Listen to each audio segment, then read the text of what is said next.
Agora é hora do quadro Por Dentro do Assunto. Você já viu aquele ditado, manda quem pode, obedece quem tem juízo? Pois é, mas será que é mesmo assim? Segundo a nossa Constituição Federal de 1988, ninguém será obrigado a fazer ou deixar de fazer alguma coisa, senão em virtude da lei. Sobre este assunto, no nosso quadro hoje, o nosso convidado é o advogado Tiago Alves. Doutor, muito bom dia, seja bem-vindo ao Jornal da Manhã Patos. Bom dia, Matheus. Bom dia, Sabrina. É um prazer estar aqui com vocês para a gente falar desse princípio da legalidade que é tão importante em nossas vidas. Bom dia, doutor Tiago. Então, para a gente começar, se somente a lei pode nos obrigar a algo, o que diferencia uma imposição legal de uma imposição social? Bom, a imposição legal, Sabrina, ela vem de um órgão legislativo, de um órgão que, no Brasil, nós temos 3 poderes, que é o executivo, o legislativo e o judiciário. Então, a partir do momento que o legislativo impõe aquela norma, a norma para a sociedade, nós somos obrigados a cumpri-la, porque se não cumprirmos, a gente pode estar transgredindo a lei, pode ser uma incorrência penal, civil, administrativa, por isso que é importante a legalidade ser observada, senão tem as transgressões e as punições. Doutor, quando a gente fala sobre punições por não cumprir esse tipo de regras, a gente pode dizer que há penas que podem levar à prisão? Sim. Então, quando o legislativo impõe normas legais, tanto na esfera civil, tanto na esfera penal, tem, então, a punição penal, que são os crimes, né? Os crimes que existem no Brasil, através do Código Penal brasileiro. Então, aquela pessoa que transgredir está amoldada naquele crime previsto no Código Penal, sim, tem uma pena que tem que ser cumprida. Como é que esse direito fundamental se aplica em tempos de crise, como uma pandemia, em que medidas de urgência são adotadas?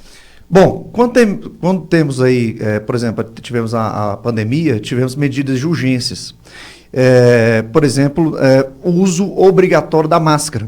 Isso não tinha uma imposição legal antes da pandemia. Com a pandemia, surgiu então decretos legislativos, através das prefeituras, através dos municípios, estados, obrigando a gente ter aquela imposição. Então, por mais que às vezes a pessoa não queria usar máscara, ter aquela imposição legal, mas tinha que ser feito, senão poderia incorrer uma multa, sanção administrativa. Doutor, e quando acontece de uma autoridade abusar do poder e exigir algo sem base legal? Quais são os mecanismos de defesa que o cidadão pode adotar?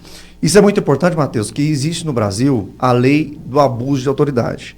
Então, no Brasil, tem essa lei. Se qualquer juiz, delegado, promotor, qualquer autoridade que está imbuída como servidor público, transgredir a lei também, existe uma punição para aquelas autoridades também, que é a lei de abuso da autoridade. Então a pessoa pode procurar um advogado, pode procurar um Ministério Público para fazer a denúncia contra a autoridade.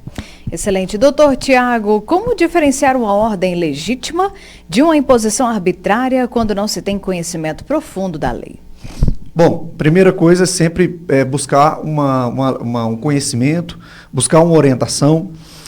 Antigamente, hoje até então não está tendo muito isso não, mas antigamente, por exemplo, a polícia, por exemplo, pega um indivíduo, leva para a delegacia para fazer uma prisão administrativa.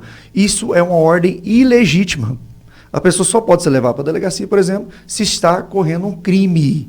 Então, se a ordem é ilegítima, é infundada, a pessoa não precisa cumprir com aquela ordem. Esse é o nosso quadro Por Dentro do Assunto, hoje com o doutor Tiago Alves, ele que é advogado. Doutor, muito obrigado pela participação do senhor e para fechar, eu quero fazer a seguinte pergunta, que por vezes vemos na internet rodas de conversa. Realmente não somos obrigados a nada?